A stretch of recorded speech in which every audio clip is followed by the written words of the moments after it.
Hoy he traído un tema muy especial y he puesto el designio de Dios en el libro de Santiago. Santiago es un libro de 5 capítulos, es muy pequeño, pero es tan grandioso, es muy importante en la aplicación de la iglesia en la actualidad.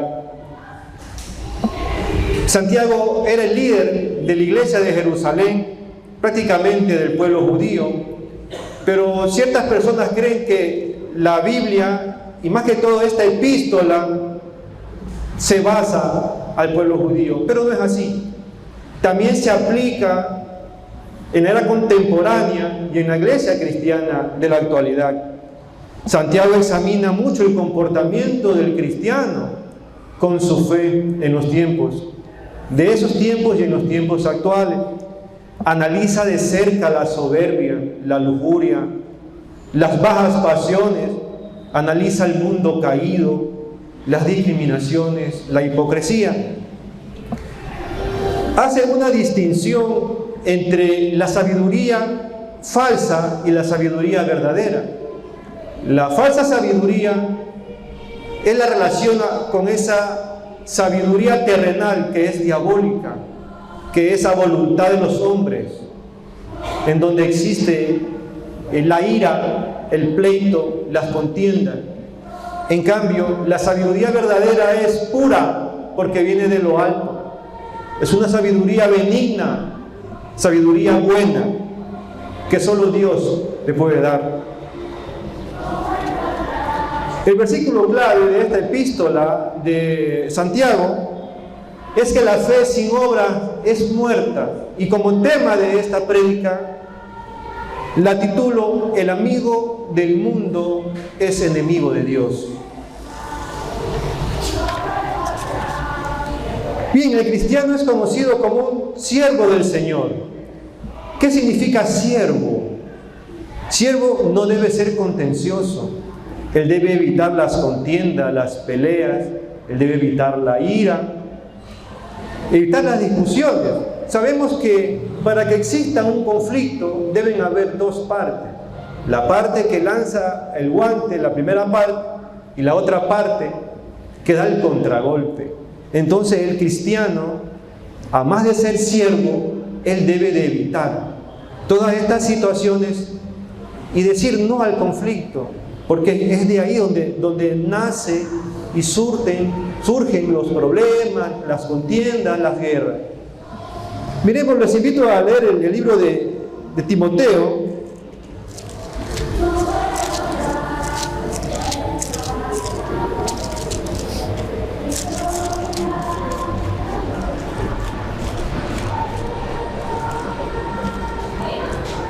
Timoteo, 1 Timoteo, verso 6, 4. Capítulo 6, verso 4. Bien. Está envanecido, nada sabe, y delira acerca de cuestiones y contiendas de palabra, de las cuales nace la envidia, pleitos, blasfemias, malas sospechas. Asimismo, tengo la 2 Timoteo, el capítulo 2, verso 24. Porque el siervo del Señor no debe ser contencioso, sino amable para con todos, apto para enseñar y sufrido. Entonces, esta es la descripción de un verdadero siervo del Señor: evitar las contiendas, evitar los conflictos para llevar la paz de Cristo. Ahora, Santiago, en el primer versículo del capítulo 4, dice lo siguiente: ¿de dónde vienen las guerras y los pleitos entre vosotros? ¿No es de vuestras pasiones, las cuales combaten en vuestros miembros? Cuando habla de miembros, se refiere a la iglesia, los miembros de la iglesia. Las pasiones son sentimientos que nacen del interior de la persona. Se deriva el hedonismo que es buscar placer a toda costa, buscar ese bienestar en todos los ámbitos de la vida. Cuando hablamos de los ámbitos de la vida, queridos hermanos, más como que me apego al ámbito social, porque la esfera social contempla muchas áreas y el hedonismo cabe en las áreas de las parejas, en las áreas de la sexualidad, en las áreas de la economía, en los ámbitos laborales y en muchos más ámbitos. Entonces el hedonismo busca satisfacer el placer a costa de lo que sea. Entonces la persona que sufre, porque este es un mal de la persona, ¿sí?, que se tiene a las bajas pasiones, entonces busca el placer a toda costa, a como sea, con tal de conseguir y satisfacer su capricho, y eso detesta a Dios. También de las pasiones se derivan los placeres sensuales. Los placeres sensuales prácticamente se están vinculando a la estimulación de los sentimientos y se apega a la expresión física de la persona que tiende a motivar los sentimientos de los demás. Hoy en día se ven muchas personas tatuadas. Ellos quizás quieren expresar que pertenecen a un grupo social, el cual tiene que ser muy respetado, como son estas bandas. Asimismo, las mujeres y hombres tratan de persuadir al otro, ¿sí?, con el sentido de sentirse admirado, de sentirse en una posición de que lo que ellos hacen está bien, de que ser el centro de atracción. Esto también es parte de las bajas pasiones. Ahora, como son sentimientos, las bajas pasiones controlan la razón, controlan la voluntad de las personas, están por muy encima de la voluntad. Además, destruye el amor. Las bajas pasiones no tienen el conocimiento real de lo que significa amor. Las bajas pasiones va por otro lado, por un saseo exorbitable. Asimismo genera odio, ira, genera contienda, envidia, y en la parte sexual genera exorbitadamente el placer, de buscar placer no solo con su pareja, sino con varias parejas. Entonces las bajas pasiones vienen como tendencia que destruye la vida del cristiano, queridos hermanos. Ahora nos preguntamos de dónde vienen las pasiones. Como se lo dije, es un sentimiento interno que nace en la persona, y esto forma como un tipo de conflicto. ¿Por qué? Porque más que todo en el creyente de ánimo dividido, porque está pensando en lo bueno, pero son más las cosas malas que lo apartan de lo bueno. Entonces Santiago habla de esta persona de ánimo dividido. Buscamos Santiago 1:8 y nos va a decir lo siguiente: el hombre de doble ánimo es inconstante en todos sus caminos. Claro que es inconstante en los caminos porque no toma una decisión correcta. Tiene, en otras palabras, el corazón partido, el corazón dividido. Siempre yo sé decir que el bien y el mal habitan en la persona, pero de nosotros depende hacer lo correcto. Si somos cristianos verdaderos, tenemos que resistir al mal. Tenemos que estar apegados a Cristo, apegados a Dios, pedir siempre esa fuerza que nos catapulta para poder resistir estos embates del maligno, que más adelante los voy a explicar. Entonces, los miembros de la iglesia cristiana debemos ser de testimonio para el mundo, para que nos tengan en la posición que debemos de estar, porque somos hijos de Dios, quienes lo hemos recibido, nos hemos bautizado en su nombre. Amén, hermanos. Dice el verso 2 del capítulo 4: codiciáis y no tenéis, matáis y ardéis de envidia y no podéis alcanzar, combatís y lucháis, pero no tenéis lo que deseáis porque no pedís. Mire cómo el apóstol Santiago se fija mucho en la codicia. La codicia es parte de los 7 pecados capitales. Entonces, la persona que codicia quiere tener más de lo que necesita para poder vivir. Esa es la codicia. Es una ambición desenfrenada por poder, por dinero, por adquirir bienes. Yo me pregunto, Quizás estas personas que codician demasiado tienen ese pensamiento de los antiguos indios o de los antiguos egipcios que enterraban a sus muertos con sus bienes, con parte de lo que ellos tenían, para que puedan usarlo en la otra vida. Entonces me pregunto si el dinero que tienen estas personas, por codiciosos, les va a servir en la otra vida. ¿O es que necesitan este dinero para tener el poder y poder hacer lo que sea? ¿Cuál será ponerme dentro de esta persona para saber cómo es que piensa, qué es lo que siente? Pero bueno, con la codicia surge la lucha, las guerras, los asesinatos por la codicia, la envidia y por sobre todo la corrupción. La corrupción es un tema que hoy en día, yo creo que Ecuador ocupa el primer lugar en el mundo en corrupción. El pan del día es saber que hay corrupción en el país. Donde hay dinero, está metida la corrupción. Esta corrupción es un mal, es un cáncer. Es un cáncer que se ha sembrado a la sociedad y no hacemos las cosas si no hay el dinero. Desde el momento que tenemos que hacer algo y decimos, bueno, pero ¿y cuánto van a darme? O sea, desde ese momento hacemos las cosas pero por el dinero. Desde ahí está esa influencia negativa que es la corrupción. Ahora, la persona que tiene este sentimiento de codicia lo catapulta a hacer actos exorbitables, lo catapulta a ser inmoral, a hacer actividades que estén al margen de la moral. Entonces, como deseas y no tienes, hacen cosas de barbarie para poder conseguirlas. Tenemos ejemplos en la Biblia con la envidia. Los hermanos de José lo vendieron a Egipto por envidia, quizás porque se sentían así, de que José era el hijo preferido. Entonces ellos se sentían con esa envidia y pensaron hasta matarle. Pero bueno, lo vendieron a Egipto, pero Dios tuvo un propósito, porque José llegó a ser una persona de excelencia ante los ojos de Faraón. Llegó a ser el segundo en el mando, y eso solo por gloria y gracia de Dios Todopoderoso. Miren cómo la codicia también se enfoca en David. David comete doble delito, comete adulterio y comete asesinato. David en su tiempo codiciaba a una mujer ajena, la mujer de Urías Eteo, Betsabé.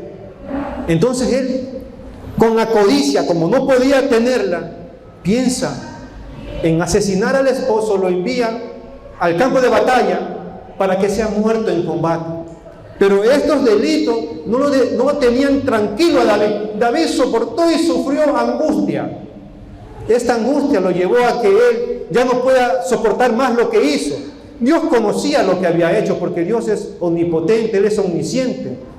Pero Él también quiere que se humille la persona que comete un pecado. Entonces David no le quedó otra salida más que decirle a Dios, perdóname. Y lo vamos a encontrar en los Salmos, en otros pasajes, cómo David clama por pedir esa tranquilidad que no lo dejaba en paz.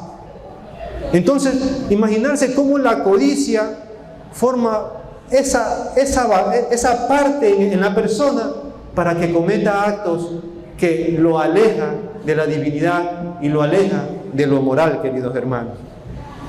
En el verso 3, pedís y no recibís, porque pedís mal, para gastar en vuestros deleites. Pedís, es un verbo. Ahora, les pregunto, ¿hay una salida a estas perturbaciones, queridos hermanos? Claro que sí. Los hombres y mujeres, ellos pueden tener una satisfacción plena, una satisfacción completa con la oración. ¿Sí? Veamos lo que dice Santiago 1:5.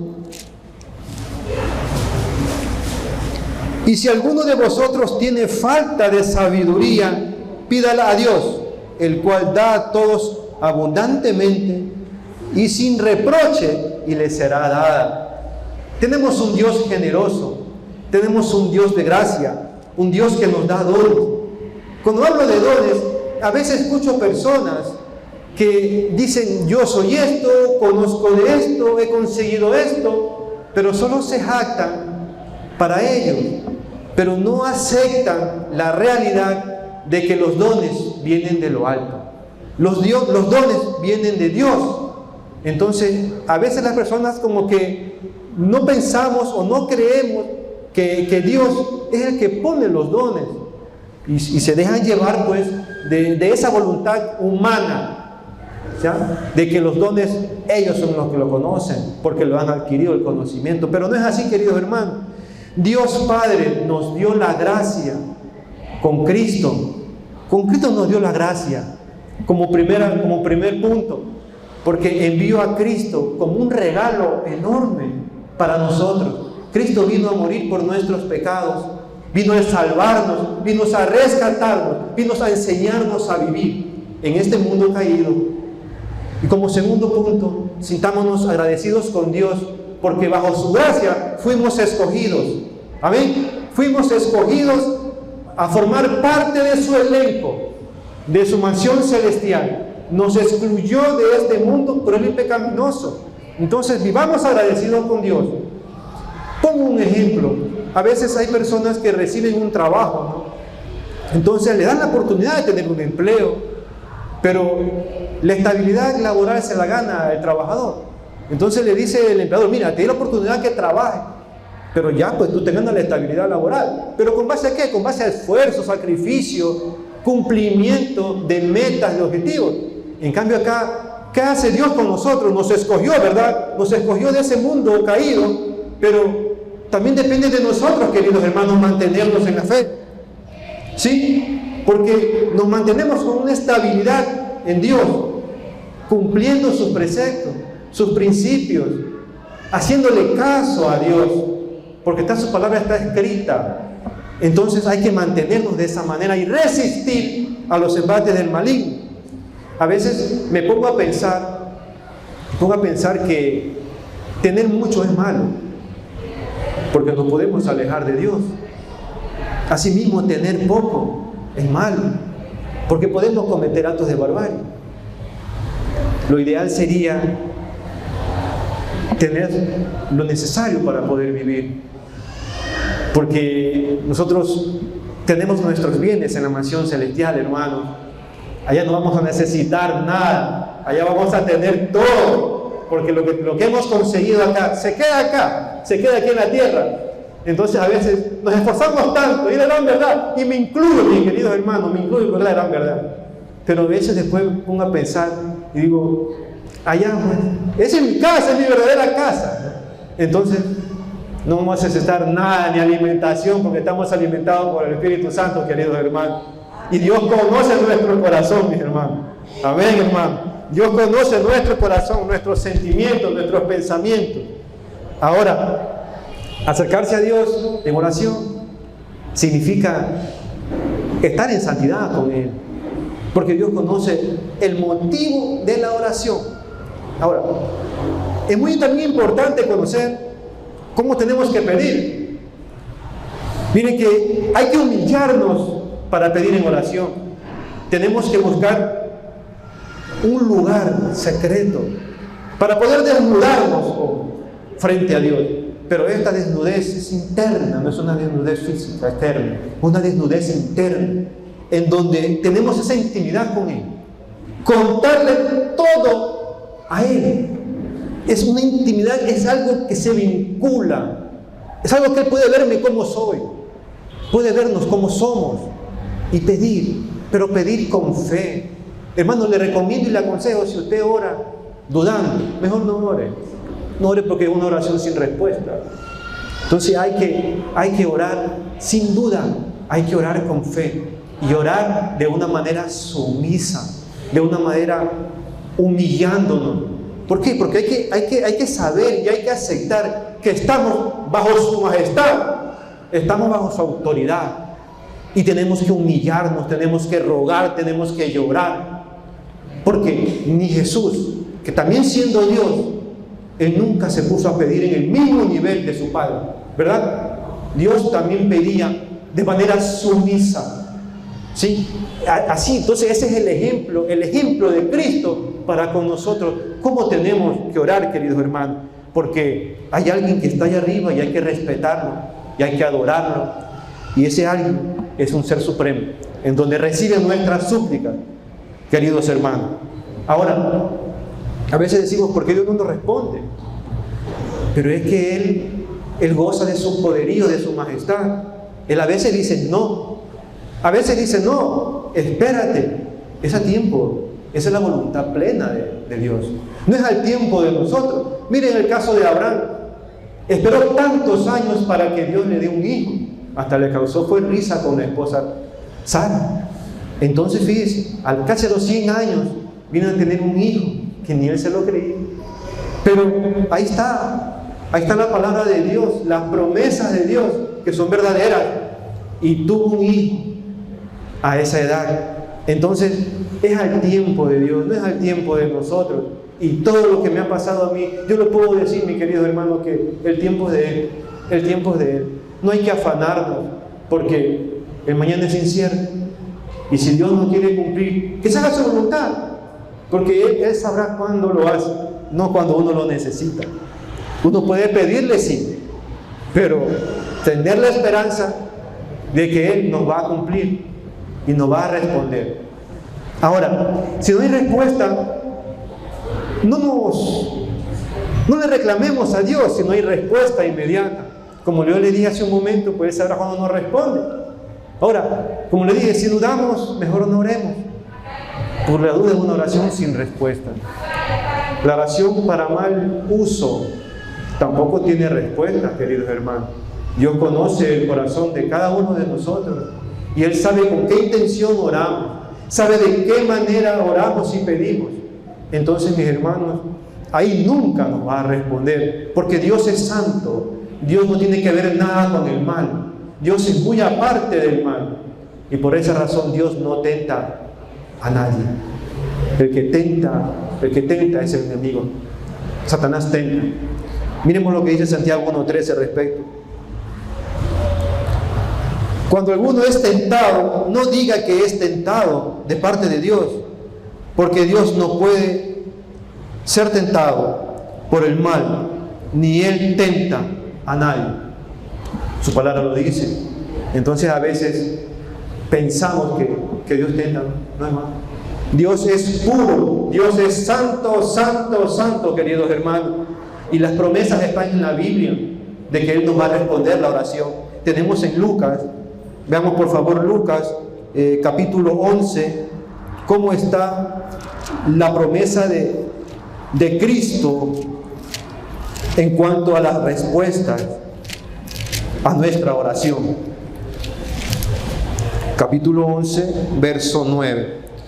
Y yo os digo, pedid y se os dará, buscad y hallaréis, llamad y se os abrirá.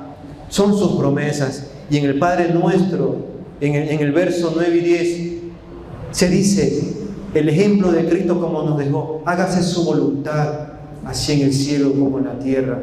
Entonces, la respuesta a una oración la tiene Dios, pero en su tiempo, en su momento y bajo su voluntad, queridos hermanos.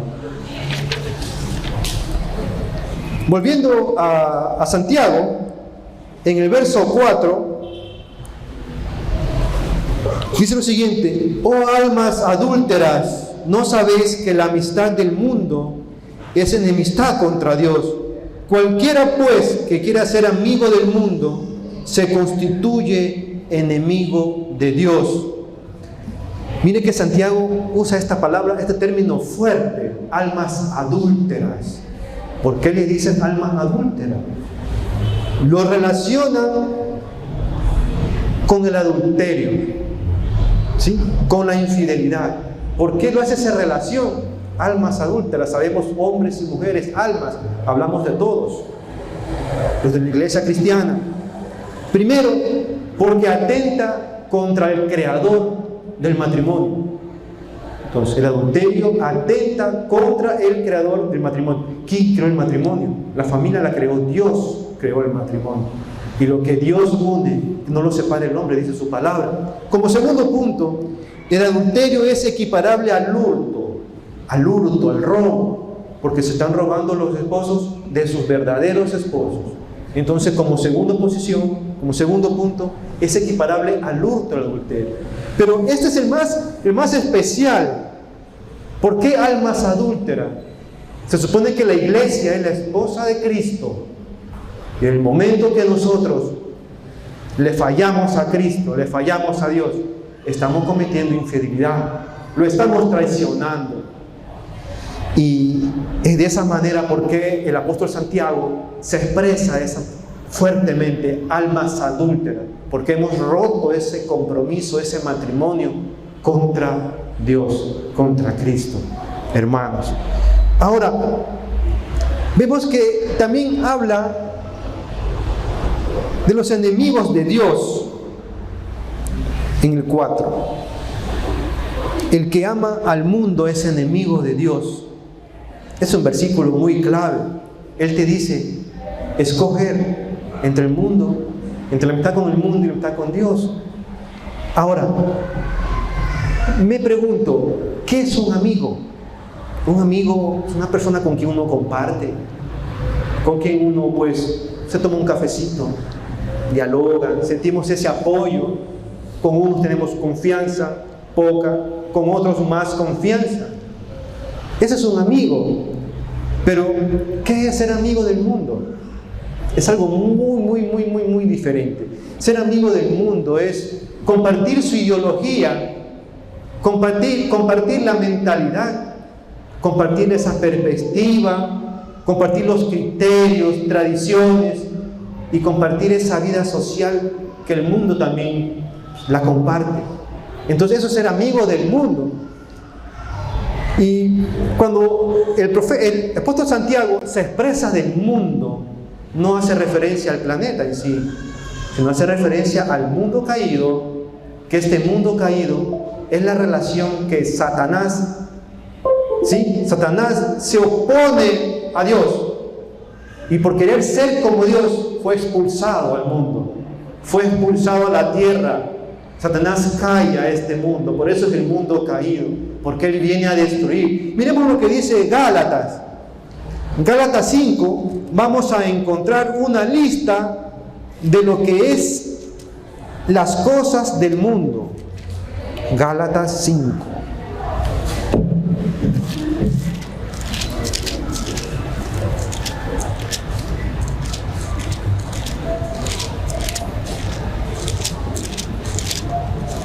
Bien, Gálatas 5 dice lo siguiente, 5 versos 19, 20 y 21.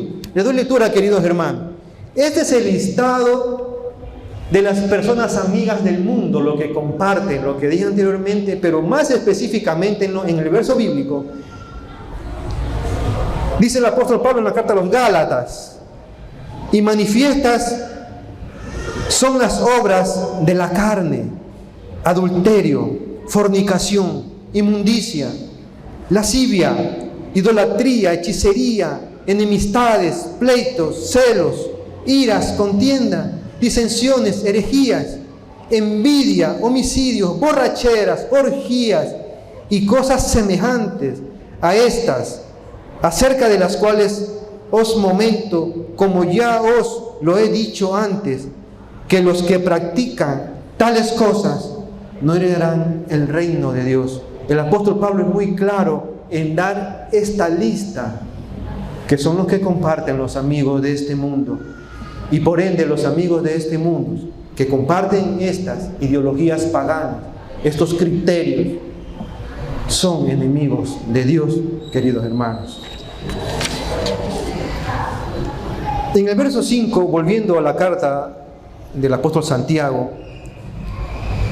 dice lo siguiente: ¿o pensáis que la Escritura dice en vano que el Espíritu que Él ha hecho morar en nosotros nos anhela celosamente? Ahora, me pongo a pensar en anteriormente el versículo anterior. Hay una pregunta que hace Santiago. Dice: ¿no sabéis que la amistad del mundo es enemistad con Dios? Y en este verso dice: ¿o pensáis que la Escritura habla en vano? O sea, le da a entender al pueblo, a la iglesia, como manera de un recorderis, porque ellos ya saben, ellos conocen de la palabra. Y le dice como para hacerles un recorderio, que se refresquen, ¿no?, sus pensamientos, sus cerebros, y digan, pensáis que la Escritura está en mano, escrita. Entonces, ellos lo saben, el pueblo lo sabe, sino que no lo hacen, no lo quieren hacer, quieren hacer las cosas que ellos decidan, pero no lo que la Escritura habla. Miren lo que dice 1 Corintios 3:16.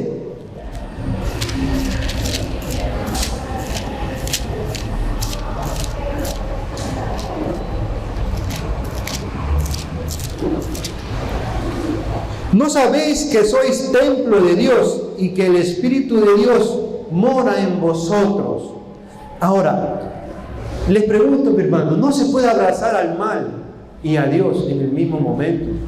Porque el cristiano o el creyente que tiene doble ánimo hace esto. Piensa en lo bueno, pero son muchas malas cosas malas que superan a la bondad, a las buenas cosas. Santiago 3:11 dice que de una vertiente de agua no puede salir agua amarga y agua dulce. O sea, es lo uno o lo otro. Entonces los cristianos no podemos ser tibios. Tenemos que estar siendo calientes. Dios en Apocalipsis dice que o caliente o frío, pero no tibio. Porque es así cuando tenemos el corazón dividido y tenemos ese doble ánimo, ¿sí?, de estar en un lado, de estar en otro lado, y eso lo detesta Dios. Ahora, la palabra de Dios tiene autoridad. La palabra es la autoridad. Aparte de autoridad, tiene un propósito, se escribió por un propósito. Y yo siempre digo que la Escritura es inspirada por Dios, lógico, porque dice en la Biblia, pero que sí fue escrita por personas que Dios usó para ese cometido. No por una persona común y corriente, porque las personas comunes y corrientes tenemos nuestros pecados, personas comunes, personas naturales. Entonces, no pueden haber escrito la Biblia una persona que también tiende a hacer cosas malas. Entonces, estas personas que escribieron la Biblia fue exclusivamente porque Dios los inspiró. Y estas palabras son tan poderosas y dicen verdades, mi hermano. Nada de lo que está escrito aquí es mentira, todo es verdad, porque se cumple. La palabra de Dios se cumple. Pasará todo, pasará cielo y tierra, pero su palabra no pasará, queridos hermanos. Está ahí. Y esta palabra se deriva a la fe y también se deriva a las obras. Ahí es lo que dice Santiago, que la fe sin obras es muerta, y es verdad. ¿Qué es la fe? La fe es creer en Dios, creerle a Dios, pero falta un complemento para esa fe, que son las obras, y es aplicar la palabra santa de Dios, aplicarla, Señor. Veamos lo que dice Santiago 2:22 con relación a aquello.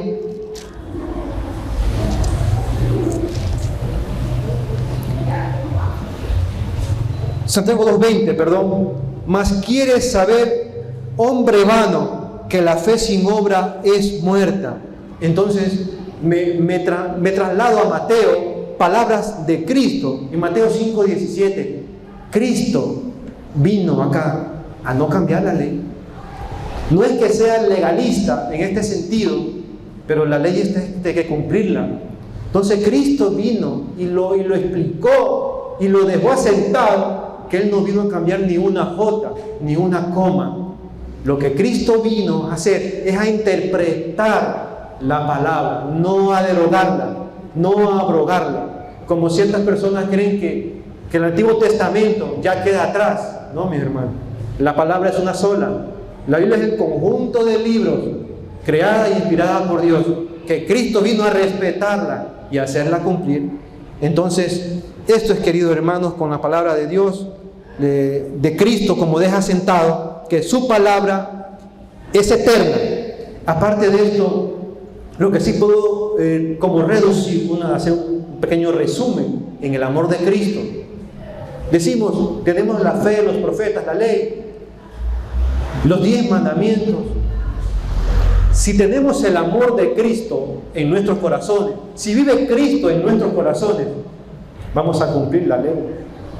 Porque si tenemos amor, no vamos a ser infieles con nuestras parejas. Si tenemos amor, no vamos a robar nada al prójimo. Si tenemos amor, no vamos a matar. Y así cumplimos la ley y los profetas, queridos hermanos. Entonces, es más que resuelto que la ley, Cristo no vino a abolirla, vino a hacerla cumplir. Y está escrita, queridos hermanos. Ahora, esta palabra divina es de aplicación universal, es de aplicación erga omnes. Erga omnes es una expresión latina que significa aplicar a todo el universo, aplica a todo, queridos hermanos. Decimos que el amigo del mundo es enemigo de Dios. Sí, miremos lo que dice en Isaías. Trasladémonos al libro de Isaías.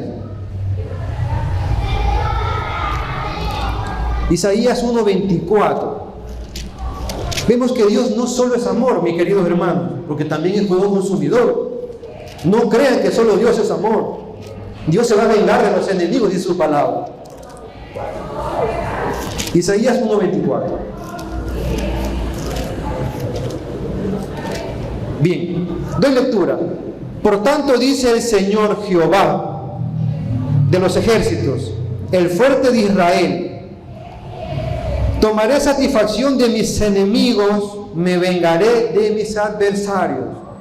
Quien es amigo del mundo es enemigo de Dios, hermanos. Asimismo lo podemos ver en Isaías 63, el verso 10. Mas ellos fueron rebeldes e hicieron enojar su Santo Espíritu, por lo cual se les volvió enemigo y Él mismo peleó contra ellos. Ahora, nuestro cuerpo es templo del Espíritu Santo. Dios nos dio el Espíritu Santo, descendió para que habite, para que more en nuestras vidas, en nuestros cuerpos.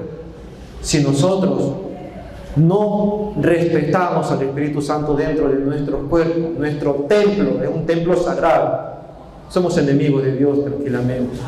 Y Dios se vengará de esos enemigos, porque también es fuego consumidor, mis hermanos.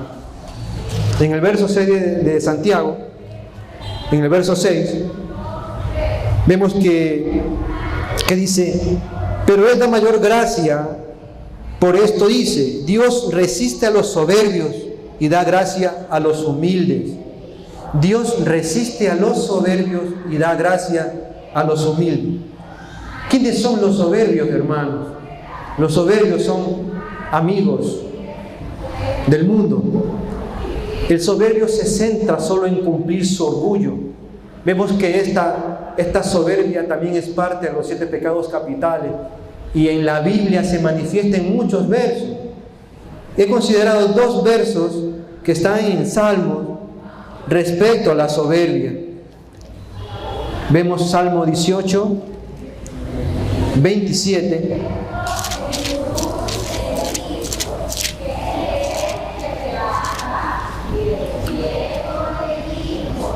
Porque tú salvarás al pueblo afligido y humillarás los ojos altivos.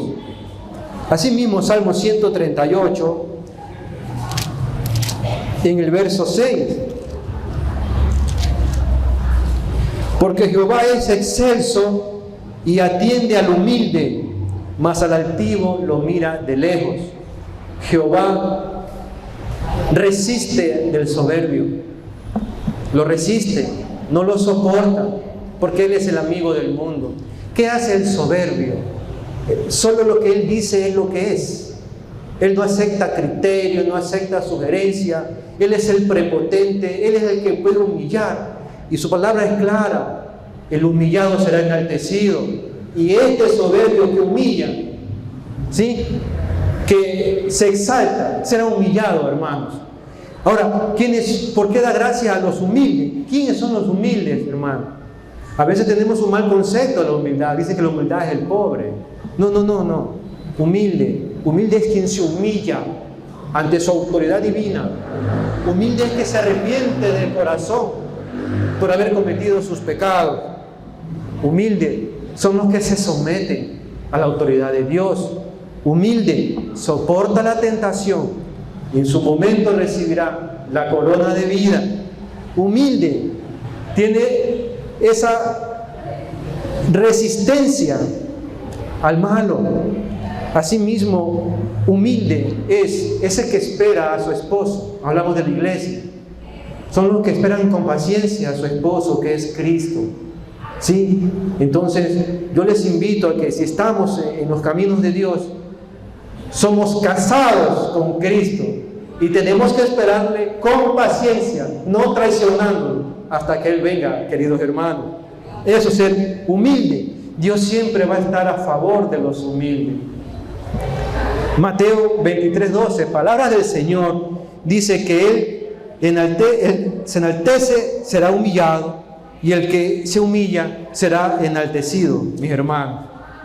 Volvemos al verso 7 de Santiago.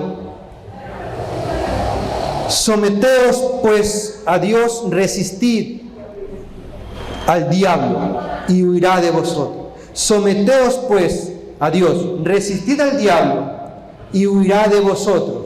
Hermanos, someteos es un verbo de someter, de estar sometido. Si bien es cierto, en la Biblia se habla que debemos de estar sometidos a las autoridades terrenales, porque estas autoridades son puestas por Dios. Asimismo, estar sometidos a los amos, en este caso a los jefes, en nuestros trabajos, porque son autoridad y hay que respetarlos, hay que someternos, lo dice la Biblia. A las mujeres, estar sometidas a sus esposos, ¿sí? Sometidas a sus maridos. También estar sometidos a los guías de la iglesia, sometidos. Pero con mucha más razón, pues, hermano, hay que someternos a Dios, que está por encima de todo, mis queridos hermanos. Entonces, someternos a Dios significa hacerle caso, cumplir esa orden de sometimiento, porque Él es el sumo, Él es el Dios todopoderoso. Estamos bajo esa autoridad divina y somos subordinados de la voluntad de Dios. Ahora, también dice su palabra que si nosotros nos hemos sometido a nuestros padres terrenales, ¿sí? Los hemos escuchado, les hemos hecho caso por su disciplina, con mucha más razón hay que someternos a nuestro Padre Celestial, que Él está por encima de todo, mis hermanos. De esta manera se expresa Santiago con el término someter.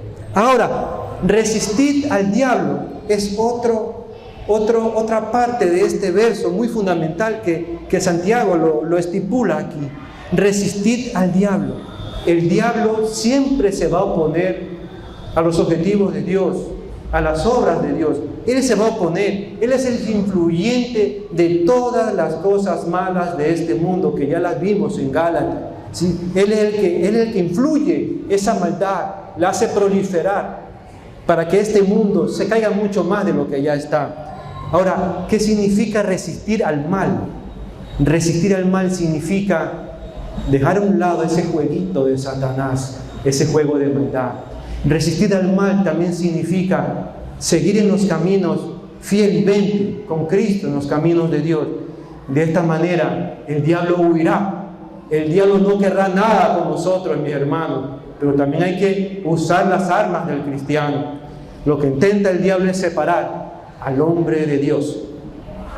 Cuando hay todo acto de consagración de fe cristiana, el diablo está ahí, luchando para poder sacar al cristiano de los caminos correctos. Digo, el diablo no quiere nada con los ateos, no quiere nada con las personas paganas, porque ellos ya forman parte de su clan, ya forman parte, están en su chalo metidos todos. A ellos no les importa Satanás. Satanás le importa destruir la iglesia cristiana, y mucho más él se focaliza en los creyentes de doble ánimo, porque son más flexibles para poder ser raptados a ese grupo de las tinieblas donde Él vive, mis queridos hermanos. Entonces, yo les invito a no ser cristianos, creyentes de doble ánimo, estar siempre amparados, estar sujetos, estar pegados a la vid verdadera, que es Cristo. Veamos lo que dice Efesios 6:13.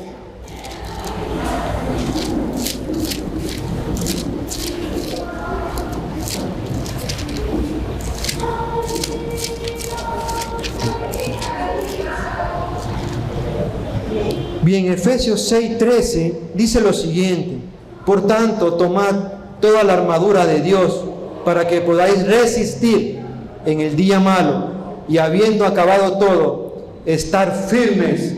Tenemos que resistir, tenemos que usar toda la armadura de Dios para que este Satanás no influya entre nosotros, hermanos, y de esa manera él se vaya a su lugar donde le pertenece, mis hermanos, porque él no tiene cabida en nuestra vida cristiana. Pero también depende de nosotros pedir al Padre esas herramientas, esas armas para poder combatir, ¿sí?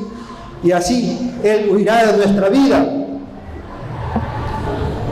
Volviendo a Santiago, en el verso 4:8, dice: acercaos a Dios y Él se acercará a vosotros, pecadores. Limpiad las manos, y vosotros los de doble ánimo, purificad vuestros corazones.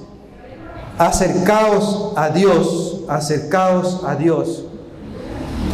Mire que es muy importante acercarnos a Dios, porque si uno no se acerca a Dios, Él no se acerca a nosotros. Él ya hizo su cumplimiento en darnos la gracia, darnos de su gracia, en escogerlo. Pero nosotros tenemos que acercarnos a Él, y Él nos se acerca con nosotros. Hacemos ese vínculo, ese acercamiento mutuo, ese acercamiento bilateral. O sea, nos acercamos a Él, a nuestra majestad, y Él se acerca a nosotros, mis hermanos. Amén. Acercarse más a Dios significa ser fiel a Él, ser fiel a sus caminos. Esa es la resistencia al diablo, siempre acercándonos a Él. Y el diablo huye, como así les dije anteriormente, porque Él no soporta el poder de Dios. Jesús, Dios lo derrotó en la cruz del monte de Calvario, porque el diablo pensaba que había cumplido con la muerte de Cristo, pero no sabe que Cristo resucitó, y eso le dolió, porque Cristo es vida y vive eternamente. Nadie puede con Cristo, hermano. Amén, mis hermanos. Entonces Él está perdido, está derrotado, Satanás, y no tiene que hacer nada en nuestras vidas, mis hermanos. También este versículo habla de la limpieza y la purificación. Limpiar y purificar. Cuando uno purifica, cuando uno limpia, no se limpia externamente. Si limpiamos una casa, la limpiamos de adentro hacia afuera, mis hermanos. Entonces la purificación empieza desde adentro, desde nuestros corazones. Es una purificación interna para poder limpiarnos externamente. Si estamos purificados internamente, limpiamos nuestras manos en el exterior, limpiamos nuestro físico, porque somos muy diferentes, damos testimonio de cristianos. ¿Sí? Con Cristo en nuestros corazones vamos a tener una vida más digna, una vida más sana, una vida más honesta, hermano. Pero esa purificación depende mucho de ese acercamiento a Cristo. Eso es como un imán que nos está jalando, es el acercamiento a Cristo, la purificación. Recordemos que lo que Santiago 5:20 dice, mis hermanos, creo que ya le di lectura. No, puedo dar lecturas, hermano. Santiago 5:20 dice: sepa que el que haga volver al pecador del error de su camino, salvará de muerte un alma y cubrirá multitud de pecados. Mis hermanos, estamos también llamados a dar fruto. Si conocemos que un amigo cristiano, que un hermano cristiano, que un creyente está en pecado, tenemos que ayudarle. Su palabra es clara. Es clara. Volver al pecador, el que haga volver al pecador del error de su camino, salvará de muerte, dice su alma. Amén, mis hermanos. Ayudemos a los hermanos que andan en pecado para que ellos dejen su pasado y queden libres en el nombre de Cristo. Amén, mis hermanos. El corazón es el asiento de los pensamientos y la voluntad de las decisiones. Tenemos un corazón corrupto, tenemos decisiones corruptas. Si tenemos un corazón limpio, un corazón sano, vamos a tener esa buena relación con nuestro Padre Celestial. Volviendo a Santiago 4:9, habla de los afligidos. Afligidos y lamentad y llorad, vuestra risa se convierta en lloro y vuestro gozo en tristeza. El apóstol Santiago se basa en 3 términos: afligíos, lamentad y llorad. Afligidos cuando tenemos una desgracia, estamos en una miseria, tenemos la aflicción, y son parte de las aflicciones del justo, que en una prédica ya lo mencioné. Lamentar, una tristeza profunda en nuestras vidas, como que hemos perdido algo irreparable. Y asimismo el llorar es la necesidad de llanto, la necesidad de lágrimas, como resultado de una pena, de un dolor tan profundo. Ahora, mis hermanos, el pecado, el que comete pecado en su momento cree tener la felicidad. La felicidad, le puedo decir que es tan momentánea, la felicidad es efímera, pero quien se arrepiente de todo corazón viene a conocer el gozo, y el gozo es eterno, el gozo es por toda la vida. Entonces, ¿qué queremos? ¿Tener felicidad o tener gozo, hermano? El gozo para toda la vida, y este gozo es con Cristo. Recordemos lo que San Lucas dice en su capítulo 7, verso 38. Capítulo 7, verso 38. Y estando detrás de él a sus pies, llorando, comenzó a regar con lágrimas sus pies, y los enjugaba con sus cabellos, y besaba sus pies, y los ungía con el perfume, con este perfume tan caro. Esta mujer pecadora se arrepintió de corazón, porque tenía ahí a Cristo, tenía al Dios Todopoderoso. ¿Y qué hizo ese arrepentimiento? Invadió de llanto sus ojos, y de todo corazón se humilló, porque estaba ante su autoridad. Y esta mujer quedó libre, y no le importó gastar ese perfume tan costoso en ese tiempo, y ahora con un costo tan alto, que en algunos versos, en algunas prédicas del hermano Popó lo ha mencionado, que no recuerdo en este momento. Entonces, la humillación viene vinculada a ese sentimiento de llanto, a ese sentimiento de arrepentimiento. Pedirle siempre a Dios de una manera sumisa, como lo hacía Cristo. El verso número 10 del capítulo que estamos estudiando, mis queridos hermanos, nos dice: humillaos delante del Señor y Él os exaltará. Mis hermanos, para culminar con este verso número 10, creo que no me he tomado demasiado tiempo. ¿Sí? Habla de humillados y exaltados. Como ya se lo mencioné, los humildes, Dios les concede los dones, Dios les concede de su gracia. A los altivos los miras de lejos. Lo que sí les puedo decir, que la humillación se perfecciona con el arrepentimiento. Es un vínculo tan fuerte ahí. Es una verdadera humillación. Y ahora, la exaltación también se perfecciona, porque todo es perfecto, todo lo que Dios hizo y creó es perfecto. Se perfecciona cuando el Señor vuelva, cuando Él vuelva y sus santos con Él se gocen en gloria, mis hermanos. Para culminar, quiero leerles el libro de Ezequiel en su capítulo 17. En su capítulo 17, verso 24. Ezequiel 17, verso 24.